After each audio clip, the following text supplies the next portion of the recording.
особено е важно да се следи модусот операнди, односно самиот начин на делување на поедини радикални групации, но и терористички организации, затоа што не постои разлика на идеолошка основа, што е особено важно. Ако согледаме, односно треба да согледаме дека едно е процес на радикализација преку онлайн просторот, друго е искористување на онлайн просторот кога станува збор за подготовка или изведување на терористички напади, односно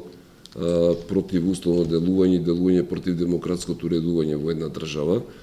Зошто, како пример би го навел само начинот на извршувањето на терористички напади кои што се случија во дел од западноевропските земји, односно во земјите од Европската унија, особено периодот 2015-16, кога онлайн просторот беше искористен едноставно за поттикнување и за извршување на овие терористички напади, но не за започнување со одредени процеси на радикализација.